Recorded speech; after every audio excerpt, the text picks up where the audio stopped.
He kōna ipurangi tēnei nā te reo irirangi o Aotearoa. This podcast was made with funding from the Public Interest Journalism Fund. Kia ora, welcome to In Case You Missed It. Ko tāne tōku ingoa, time to tahuna te ahi with a look at what's been happening here in Aotearoa and overseas. Well, this week we celebrate Matariki, the cluster of 9 stars that rise in our winter skies, marking the start of the Māori New Year. Traditionally, Matariki was a time for Māori to acknowledge those who have passed and to release their spirits to become stars. It was also a time to reflect, to be thankful to the gods, and to share the bounty of the harvest with family and friends. Today, we all get to celebrate this special time of year with a public holiday and an opportunity to spend quality time with your whānau. And this year's theme is Matariki Kāinga Hokia. Matariki calls you home.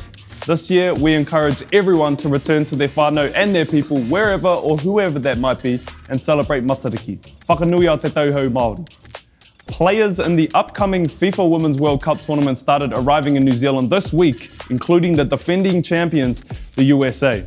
The tournament kicks off in Auckland on Thursday with New Zealand facing Norway, and for the first time, the Tino Rangatiratanga flag will fly alongside the New Zealand flag at all 29 matches in Aotearoa. FIFA approved a request from Australia and New Zealand football organisations to fly the country's indigenous flags at the matches. People visiting Auckland Airport during Matariki will be greeted and farewelled in te reo Māori. Auckland Airport want te reo Māori to be the first thing travellers hear when they land in Aotearoa, and messages about the significance of Matariki. It enlisted the help of 2 local children and 2 staff members to read the PA announcements, which will play out in both terminals. A 4-hour underwater music festival was staged in the Florida Keys this week to advocate for the protection of the continental United States' only living coral barrier reef. Hundreds of divers and snorkelers swam among Lou Keys' colourful marine life and coral formations while listening to water-themed music broadcast by a local radio station. The music was piped undersea through waterproof speakers suspended beneath boats and was interspersed with diver awareness messages about ways to minimise environmental impacts on the world's coral reefs, the rainforests of the sea. In the spirit of celebrating Te Ao Māori, what do you know about Kingitanga and the story of our Māori royal whānau? Before European settlers arrived here in Aotearoa, Māori society was made up of multiple iwi. Each iwi shared a common ancestry and had their own leaders or chiefs who looked after their communities.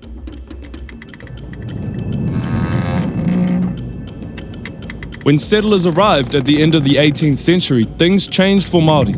And by the 1850s, there were growing numbers of European settlers who wanted to take over the land.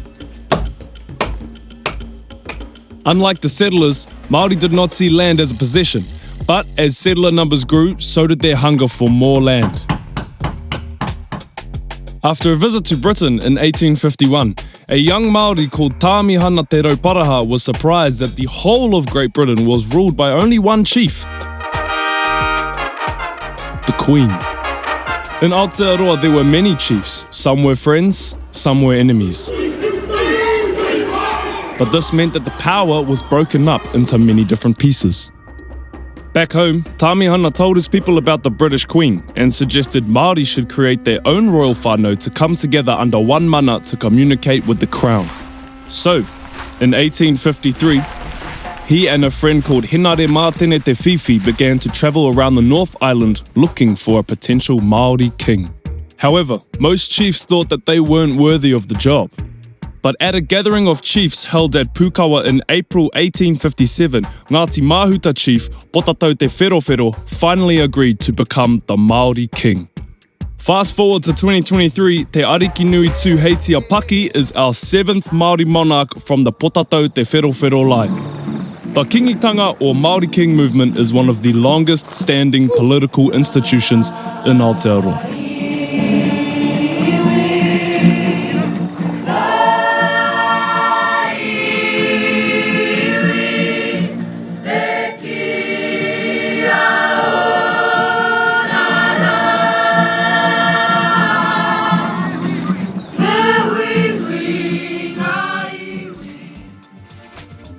Well, that's me for this week. Thank you very much for joining us. We'll catch you next week for more In Case You Missed It.